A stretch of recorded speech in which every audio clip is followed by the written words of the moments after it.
Hello po, magandang hapon uli sa ating lahat. Narito ulit tayo at mag-aaral ng salita po ng Diyos.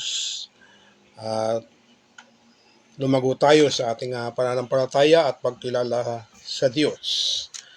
Okay, ngayong hapon ay aaralin po natin ang yung problema po ni Paul o ni Pablo sa kanyang pagiging depraved o merong o depravity. So lahat naman, hindi lang si Pablo ang may problema ng depravity, kundi ang lahat ng tao. Okay. So, sabi ni Pablo, how can I resolve the struggle within myself? No? Paano raw mapapagtagumpayan ni Pablo yung kasalanang gumagalaw, kumikilos sa kanyang loob, no? Okay, no? So ang bawat tao po ay merong ganyang kalalagayan, yung depravity. Okay. Dahil ang Biblia ay nagsabi, no, ang Romans chapter 3 verse 10, no one righteous, no not one, no not even one, no? Walang matuwid, wala ni isa, walang matuwid na mga tao. Lahat ay makasalanan, no?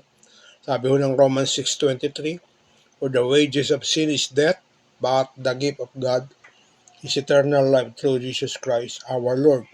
Meaning, merong pag-asa. Ang pag-asa ay na kay Kristo. Okay? So, ito po ang sabi ng 2 Timothy chapter 2 verse 19. Sabi po ng 2 Timothy chapter 2 verse 19, nevertheless, the foundation of God standeth sure, having this seal, the Lord knoweth them that are his, and let everyone that nameth the name of Christ depart from iniquity. Okay. Sa Tagalog po, gayunmay ang matibay na pinagsasaligan ng Diyos ay nananatili na may tatak nito. Nakikilala ng Panginoon ang mga kanya at lumayo sa kalikuan ang bawat isa, sumasambit sa pangalan ng Panginoong Hesu Kristo. Okay, no? Ang kabutihan po ng ating kalalagayan kapag tayo po ay mananampalataya kay Kristo, yung ating depravity ay hindi ibinibilang ng Diyos na kapahamakan natin, bagkus ay binigyan niya ito ng solusyon. Ang sumampalataya at maniwala kay Kristo, sabi mo ng Biblia, ay mayroong buhay na walang hanggan. So meron talagang solusyon, no? Kaya nga yung very familiar verses ng John chapter 3 verse 16. Sabi roon, gayon na lamang ang pag-ibig, sa ibang salin ay pagsinta. Gayon na lamang ang pagsinta, pagmamahal ng Diyos sa sanlibutan. Ibinigay niya ang kanyang bugtong na anak, sino mang sa kanya isasampalataya, no? Sa ibang salin ay maniniwala, ay magkakaroon siya ng buhay na walang hanggan. And for God so loved the world, He gave His only begotten Son, and whosoever believe on Him, should not perish, but have an everlasting life. Meaning, so, makakatanggap talaga tayo ng pag-asa kay Kristo Jesus, although we are depraved or meron tayong depravity. So, ang tanong ni Pablo ay, because I am total depraved or meron siyang depravity, sabi niya, how can I resolve the struggle within myself? So, paano? Malaking problema to, no? Ibig sabihin, kung walang Diyos na magliligtas, paano mo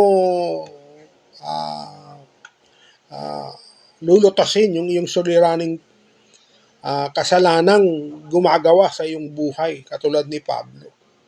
So lahat ng mga taong yan ay lahat ng tao ay merong niyang ganyang kalalagayan. Notice po, all men is total defraid. Sabi po ng Romans chapter 6 verse 23.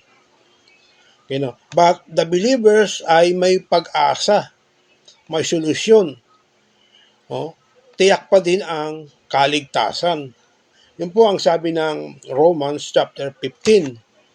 Okay, Romans 15. Buksan po natin ang ating mga banal na kasulatan. Sabi po ng Romans 15. Okay?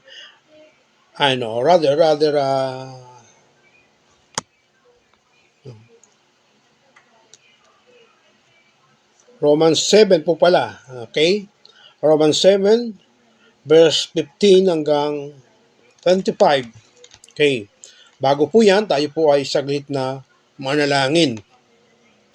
Dear God, our lovingly most heavenly Father, we come to you as a humbly heart, and we depend on your words at nagtitiwala na kayo lamang ang may kaparaanang resolbahin ang aming mga suliraning pangloob na kasalanang gumagawa sa aming buhay. Namasalamat po, papatubayan kanyo kami sa pag-aaral nito sa ngalan po ng aming Panginoong Jesucristo. Amen. Okay, sabi po ng Romans chapter 7,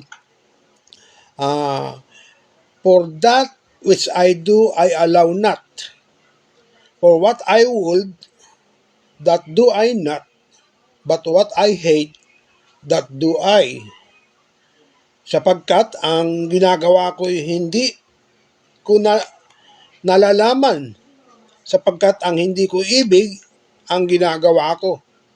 Datapwat ang kinapupuutan ko, iyon ang ginagawa ko. Verse 16, if then I do that which I would not, I consent unto the law that it is good. Ngunit kung ang hindi ko ibig, ang siya kong ginagawa, ay sumasang-ayon akong mabuti ang kautusan. Verse 17, Now then it is no more I that do it, but sin that dwelleth in me. So malinaw po yun, no? Now then it is no more I that do it, but sin that dwelleth in me. Kaya nga, hindi ako ang gumagawa nito, kundi ang kasalanang tumitira sa akin. Tigil muna po tayo dyan. Ano po? So makikita po natin ang tao po ay meron siyang talagang kasalanang nakatira doon sa ating kalooban. Ito yung gumagawa sa buhay ng tao para siya magkasala. Okay? Kasi ang original na kalalagayan po ng tao ay sinless siya. When God created man in His own image and likeness, He is perfect, no? Anyo at wangis siya ng Diyos, perfect siya. Pero pumasok po yung pagtukso, nagpol po ang tao at nagkaroon na nga po ng kasalanan. So, ang Biblia ay nagsasabi na kagyat kumilos ang Diyos at nagkaroon ng redemption. No, sabi ng Panginoon mismo kay Satanas, ng Diyos Ama, darating ang panahon, yung ulo mo ay dudurugin ng babae. Ang tinutukoy po ay Iglesia at si Kristo, no? Si Kristo ang tinutukoy na dudurog ng ulo ni Satanas at ito ay durog na nga sapagkat namatay na si Kristo sa cross ng Kalbaryo, no? Tetelestai. Sabi ni Kristo, it is finished, tapos na, ganap na. Kaya durog na ang ulo ni Kristo at siya naman, si Satanas naman daw po ang tutuklaw ng sakong ng babae. Pero according sa ating binanggit na aralin sa Genesis ay tagumpay na ang Panginoon at naganap na nga po ang kaligtasan, ang redemption sa tao. So unti-unti yan, ibinabalik ng Diyos ang ang pagliligtas sa tao. Kaya nga po nagkalat na ngayon ang born again sa buong mundo. Kaya po may mga taong naboborn again. Okay. Ulitin ko po, no? All men is total depraved. Lahat talaga mapapahamak. Okay, Romans 3:10. Okay. So sabi dito, may pag-asa, may solusyon. Tiyak pa din ang kaligtasan, yung binasa natin kanina, no? Okay, no? The solution is yung verse 24 ng talatang ito, no? Verse 24, basahin po natin ang Romans 7. Sabi niya, O wretched man that I am, who shall deliver me from the body of this death? Alam ni Pablo na sino raw ang magpapalaya sa kanya, sa katawang itong mamamatay dahil sa kasalanan. Sabi ni Pablo, I thank God through Jesus Christ our Lord. Verse 25. So then, with mine, I myself serve the law of God, but with the flesh, the law of sin.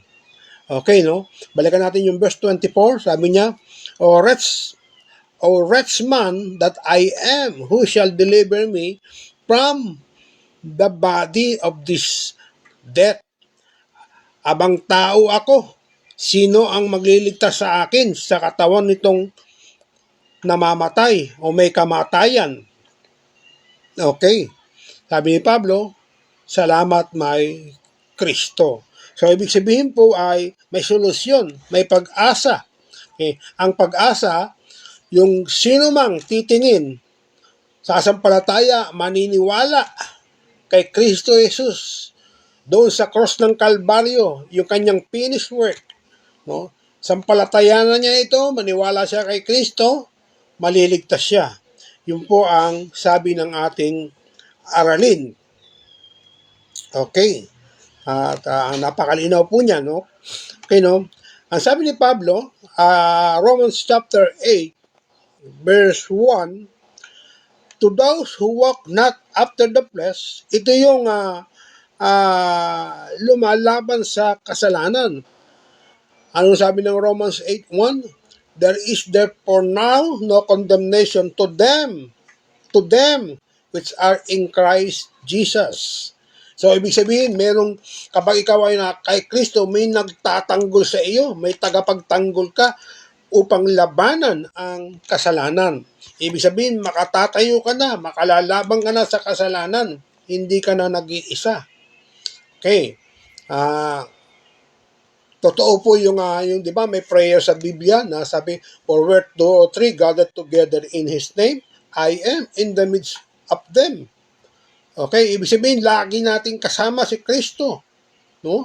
Lagi siya, hindi niya tayo pababayaan, makatatayo tayo, makalalaban tayo sa kasamaang ginagawa ng kasalanan sa ating panloob na kalalagayan, sa ating katawan. Okay. Sabi, ulitin ko po, no? Romans 8 verse 1, to those who walk not after the flesh, ito yung lumalaban sa kasalanan. Okay, no? Kaya mo na. Sapagkat pag born again ka, ay may dalawa nang naglalaban sa iyong katawan, ano? Yung good and evil. Okay, dahil mananampalataya ka na, si Kristo ay nagtagumpay na, ang tawag sa iyo ay more than conqueror, magtatagumpay ka rin. Kaya mo nang labanan ang kasalanan. Kahit pa siya manatili sa katawan mo. Alam niyo po ba na ang kasalanan ay hindi yan aalis sa katawan ng tao? Malupit siya, no? Makulit siya. Hindi kanya iiwanan hanggang sa ikaw ay malugmok sa kasalanan at ilayo sa Diyos. Ang totoo talagang plano at purpose ng kasalanan sa buhay ng tao ay ilayo siya sa Diyos. No? Malugmok siya sa kasalanan at hindi niya kilalanin ang Diyos sa kanyang buhay. Yun po ang purpose ng kasalanan. Kaya makulit siya. Hindi tayo iwanan. Believer ka o hindi, merong kasalanan na nasa katawang na iyong kinalalagyan, no? Kaya nga pansinin po ninyo itong aking sasabihin, no? Paano kung walang Diyos na tagapagtanggol? Sino ang magtatanggol? no, sa labanan ng good and evil. Ibig sabihin, kung wala ang Diyos, kung wala ang Kristo, lalamunin ng kasamaan ang kabutihan. Yung evil, lalamunin niya yung good kasi walang magtatanggol.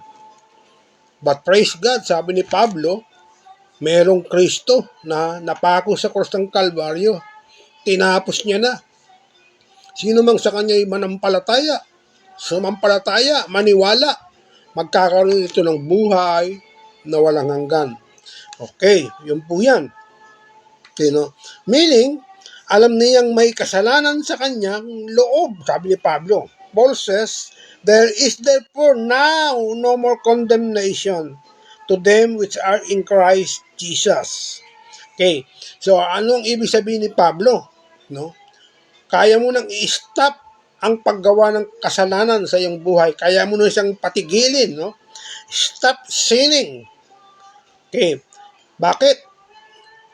Ang stop sinning, ibig sabihin yan ay hindi mo kayang patigilin ang gawa ng kasalanan sa iyong buhay. Walang kayang pumigil niyan. Kasi depraved ka nga, may depravity ang tao eh. Yun ang disenyo niya eh. Kaya marumi siya, makasalanan siya. Yun ang disenyo niya. Kaya nga may Kristong magliligtas sa atin sa krus ng Kalbaryo. Kaya ang ibig sabihin ng stop sinning dito, lumalaban tayo sa kasalanan dahil may Kristo na tayo. Kaya mo na siyang patigilin. Bakit ko sinasabi ito? Because man is a factory of sin. Hindi siya nauubusan, believer or hindi believer. Lagi siyang may kasalanang nagaganap sa kanyang buhay. No, laging may kasalanan, no? Hihingi ng tawad sa Diyos sa kasalanan niyang ginawa. Ilang araw, bukas makalawa, minsan oras lang o segundo lang, may kasalanan na naman. So, mag-isip po tayong mabuti. Kung walang Diyos na lalaban sa kabutihan, nilamon na ng kasamaan ang kabutihan. Sa katawan ng tao, may labanan lagi, good and evil. Kung wala kang Diyos, wala kang Kristong nagtatanggol sa iyo, lalamunin ng kasamaan yung kabutihang nasa iyo. At matagal na itong ginagawa ng Diablo, ang ilayo tayo sa Diyos. Salamat, sabi ni Pablo, kaya mo na siyang patigilin sapagkat si Kristo ay nagtagumpay na sa krus ng Kalbaryo. Ayan po yan. Okay, no? Stop sinning. Man is a factory of sin. Labanan mo ito. Yung pong ibig sabihin ng stop sinning, no? Labanan mo ito. Ang sin, hindi ka niya titigilan. Hindi mawawalan ng kasalanan ng tao. Ang question, what is our response to the gospel? Ano yung dapat na pagtugon natin sa ebanghelyo? Ang dapat na pagtugon natin sa Diyos ay ang magtiwala tayo sa tinapos na gawain ni Kristo sa cross ng Kalbaryo. No? Tagumpay na si Kristo. Kasi dumanak na yung kanyang dugo roon sa lupa, sa cross ng Kalbaryo. Ang sabi ng Biblia, for without the shedding of the blood, there is no remission of sin. Okay, no? Dahil may nadubo ng dugo, nalinis na yung ating kasalanan. Past tense yun. Pag na-born again ka, may kaligtasan ka na. May katagumpayan ka na. Okay, no? Ang sabi po ng Mark, buksan po natin ang Mark 1, Marcos, chapter 1, verse 15. Ito po ang sabi. Okay, pakinggan po ninyo mabuti. Mark chapter 1, verse 15, sa Gospel of Mark.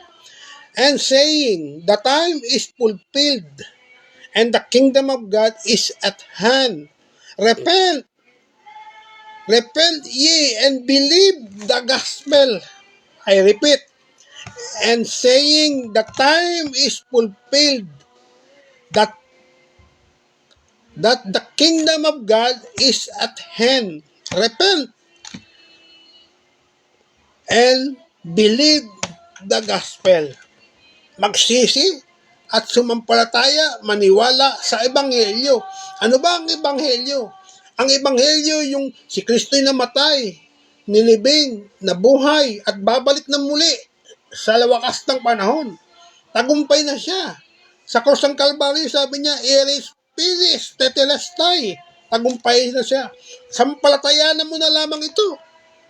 Maliligtas ka na. Maniwala ka na lamang kay Kristo, maliligtas ka na.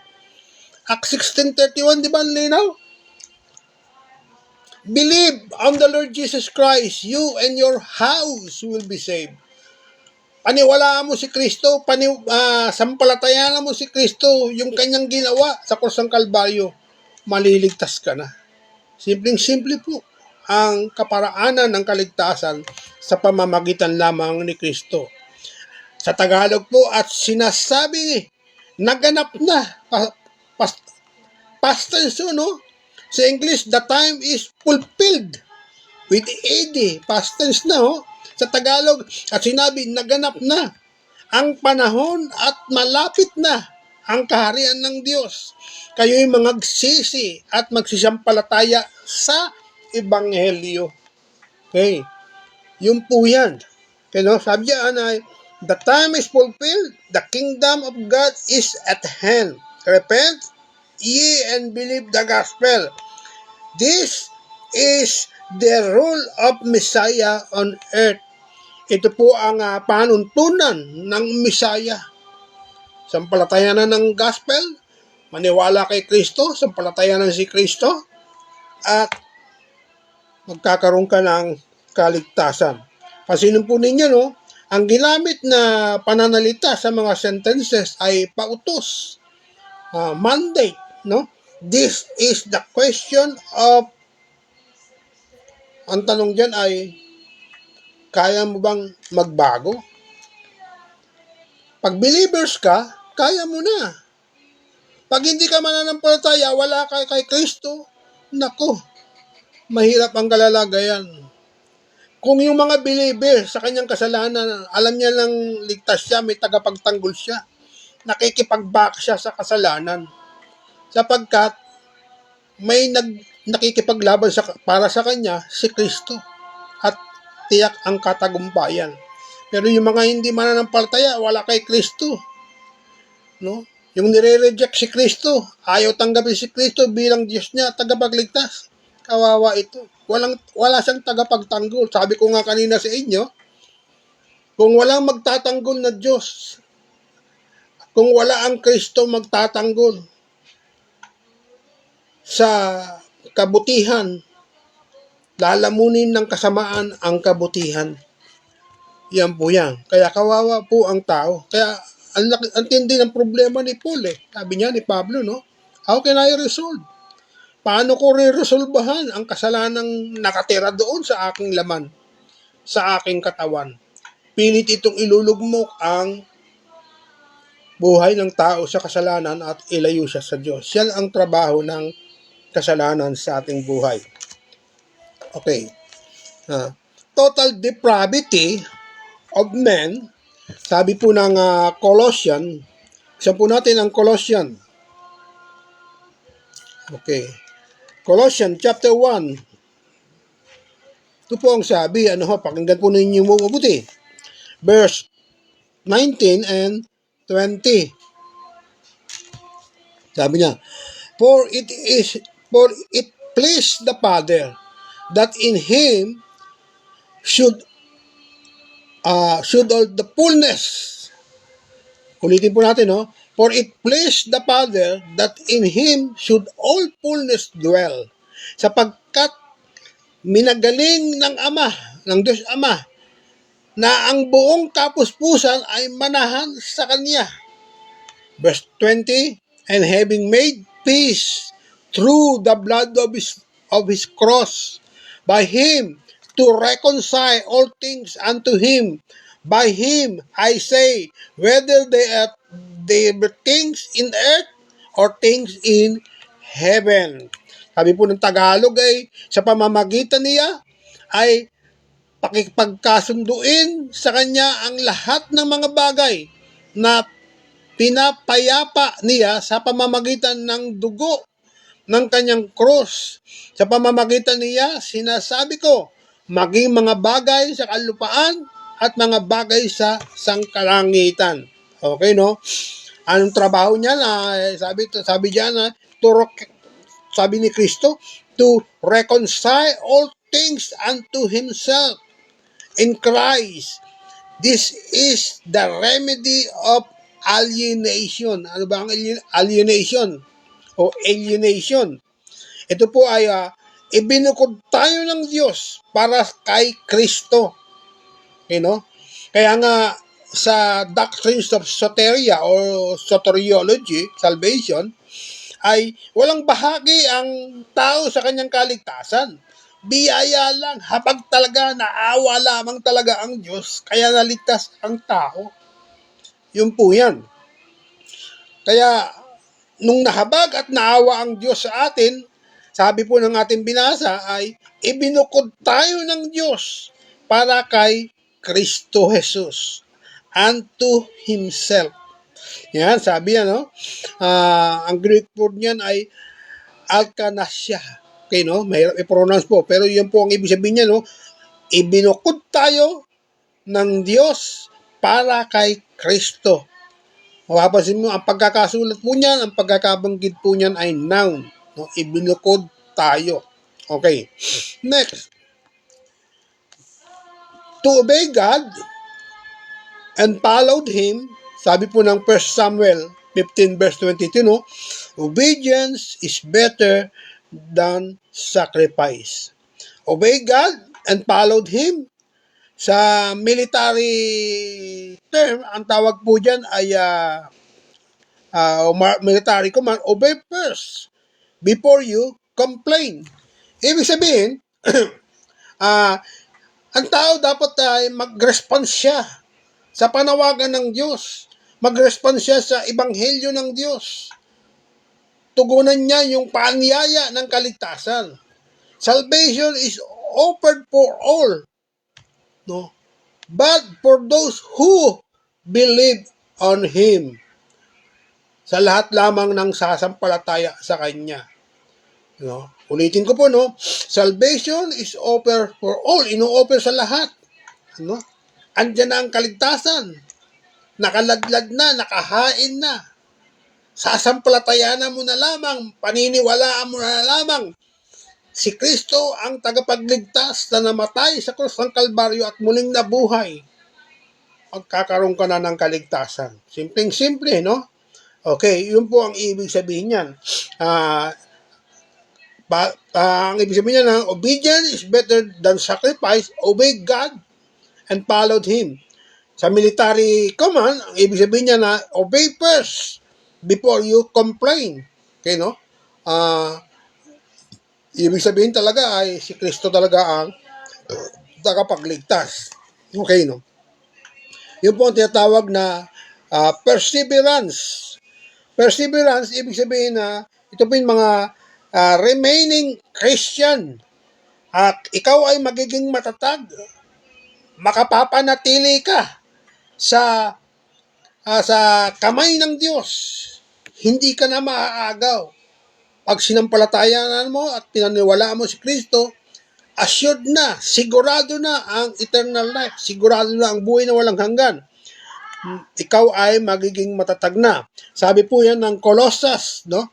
Colossus chapter 3. Sabi po ng Colossus chapter 3 verse 10. Ito po ang sabi. Basahin po natin lahat. And have put on the new man, which is renewed in knowledge after the image of Him that created him. At kayo'y nangagbihis ng bagong pagkatao na nagbago sa kaalaman ayon sa larawan niyang lumalang sa Kanya. You know? Yan po yan. Napakaganda po niya, no? Ang sabi po ng verse 15, tuloy po natin sa Colossus pa rin, no? And let the peace of God rule in your hearts, to the which also ye are called in one body, and be ye thankful. Yan ang sabi, no? at maghari sa inyong puso ang kapayapaan ni Kristo, na diya'y tinawag din naman kayo sa isang katawan at kayo'y maging mapagpasalamat. Ibig sabihin, kapag Diyos mo si Kristo, naghari sa iyong buhay, meron kang peace of mind. Hindi ka mag-wiggle, hindi ka mag-struggle na ikaw ay mapapahamak, bagkus sigurado ang buhay na walang hanggan. Yan po yan. Kaya, sa kaligtasan, in salvation, why we believe in Jesus died for all. Bakit kailangan nating maniwala, sumampalataya na si Kristo ay namatay para sa lahat? Okay. Number one, the plain sense of Scripture. Malinaw na inihahayag ng banal na kasuratan. Okay? Jesus died for all people. Yan po ang sabi ng 1 Timothy chapter 4 verse 6. Okay, magandang basahin natin ang 1 Timothy. Okay, 1 Timothy chapter 4. Okay. Or rather, no. Chapter 2.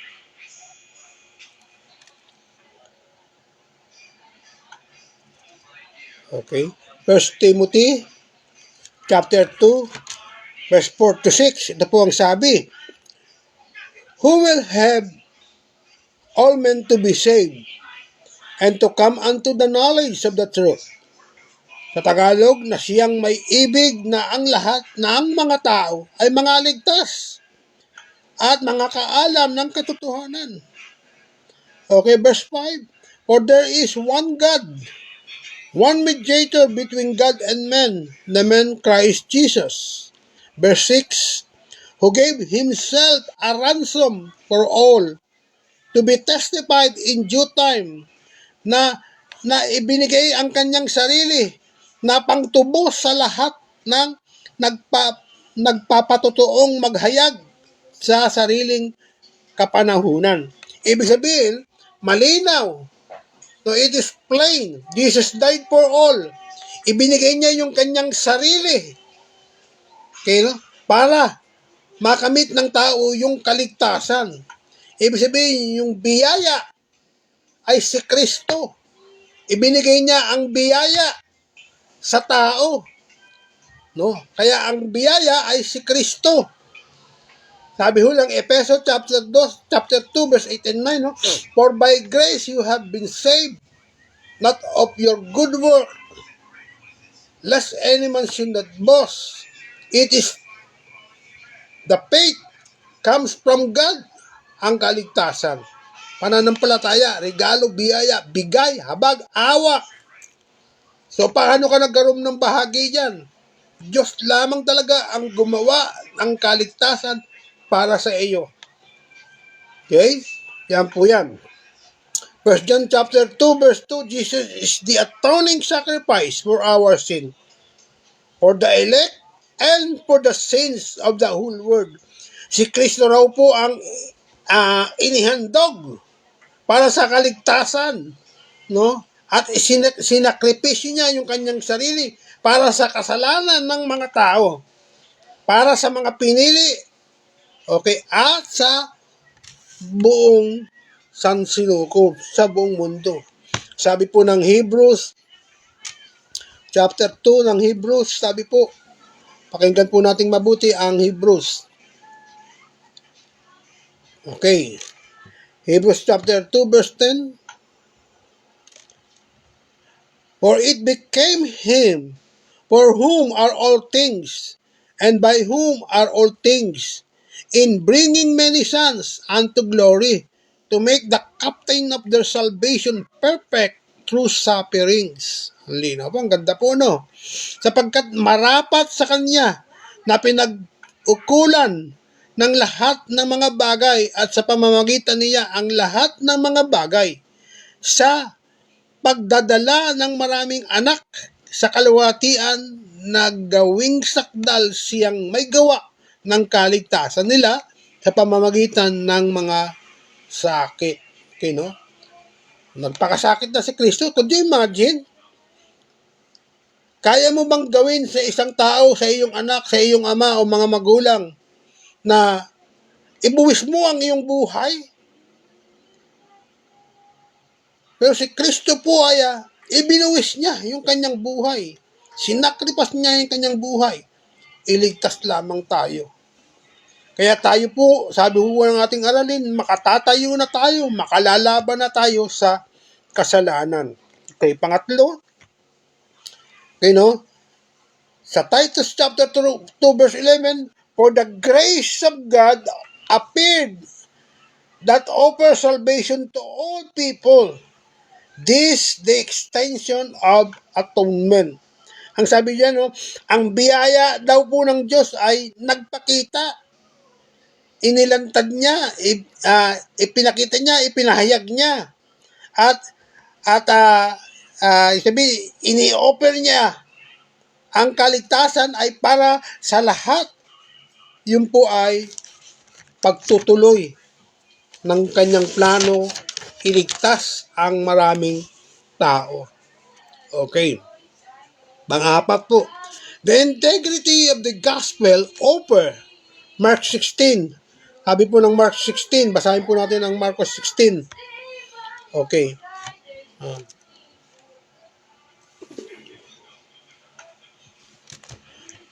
Mark 16:15, ito po ang sabi.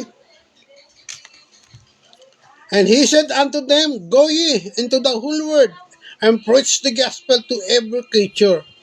Okay, no? And ito na po yung tinatawag na the integrity of the gospel offer. Ipinangangaral ang salita ng Diyos para sa lahat.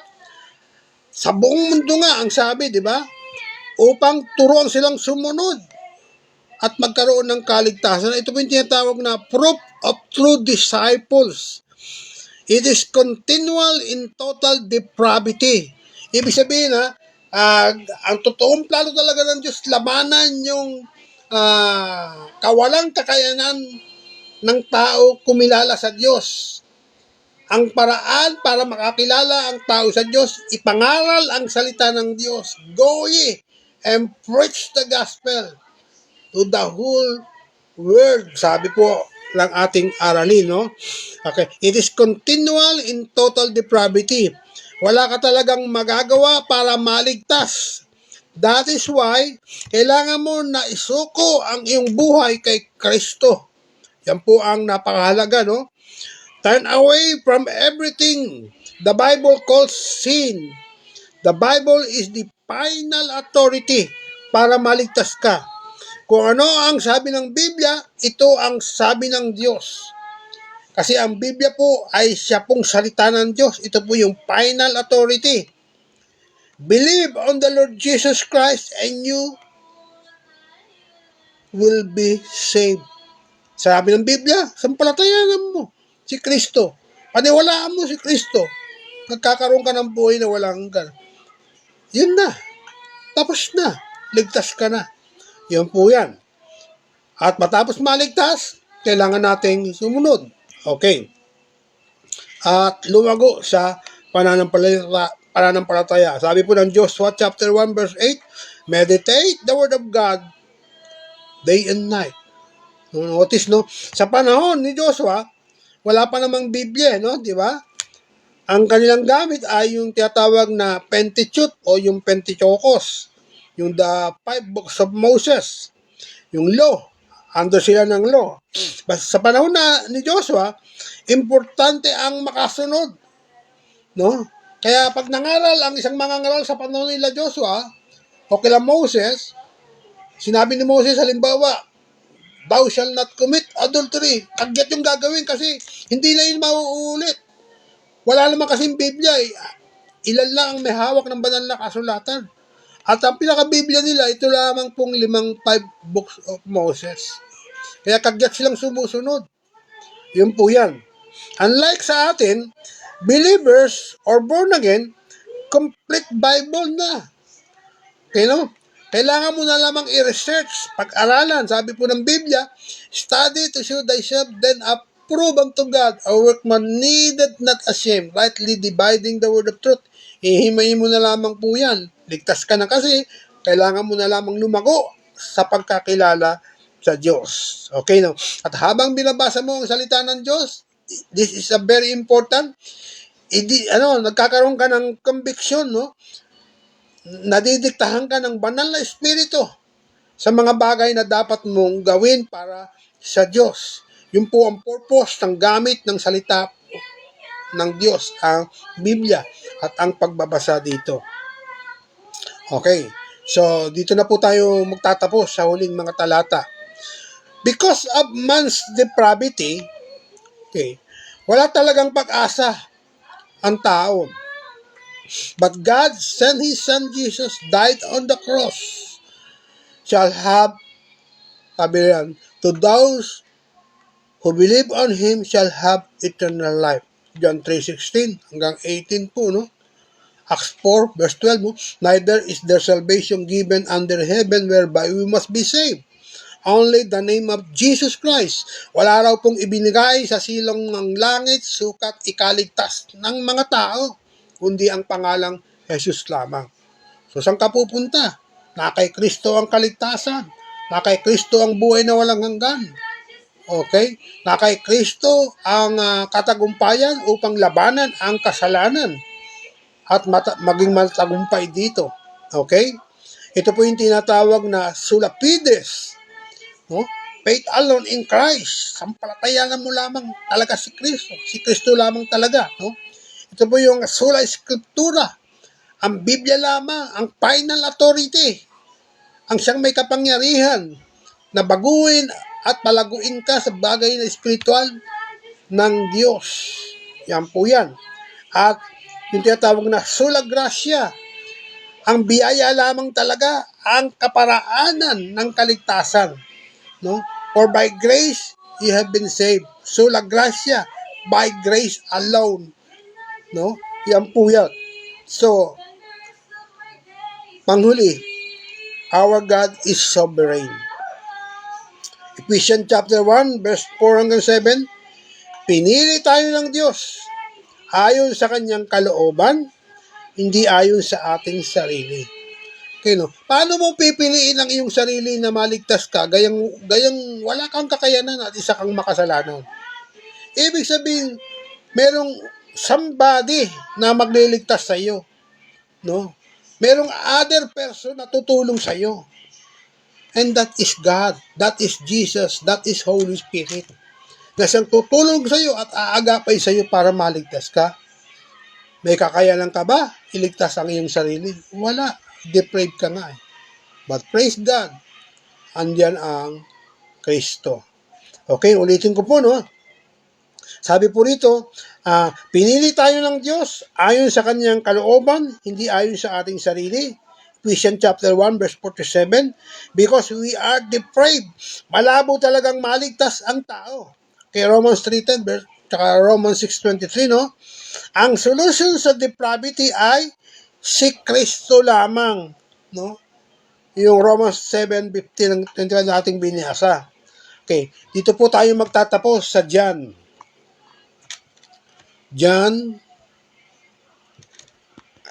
chapter 3. Ito po ang sabi ng John chapter 3. Dito po tayo magtatapos. Makikinig po kayo mabuti. Verse 15. Okay. That whosoever, verse 15, ng John chapter 3, that whosoever believe in Him, kay Kristo, should not perish but have eternal life. Simple lamang po, no? Sampalatayaan mo lamang, paniwalaan mo si Kristo, may buhay ka na walang hanggan. Okay? Upang ang sino bang sumampalataya ay magkaroon sa Kanya ng buhay na walang hanggan. Okay. For God so loved the world, He gave His only begotten Son, that whosoever believe on Him should not perish but have an everlasting life. For God sent not His Son into the world to condemn the world, but that the world through Him might be saved. Yung verse 18, He that believeth on Him is not condemned. Listen Listen to this very carefully, no? He that believeth on him is not condemned. But he that believeth not is condemned already, because he hath not believed in the name of the only begotten Son. Sa conclusion ng ating pag-aaral, si Kristo ang kawakasan upang magkaroon ka ng buhay na walang hanggan. Kung hindi mo siya sasampalatayanan, kung i-reject mo si Kristo at mananatili ka sa iyong naisin sa iyong buhay, wala kang Diyos, wala kang Kristo, you are already condemned. But if you believe on Jesus Christ, meron kang buhay na walang hanggan. Ang sumasampalataya sa Kanya ay hindi na hinahatulan. Ang hindi sumasampalataya ay hinatulan na, past tense, sapagkat hindi siya sumampalataya sa pangalan ng bugtong na anak ng Diyos. Okay? So muli, magandang gabi sa ating lahat at pagpalain tayo ng Diyos. Nawa ay napagpala po kayo ng mga araling ito.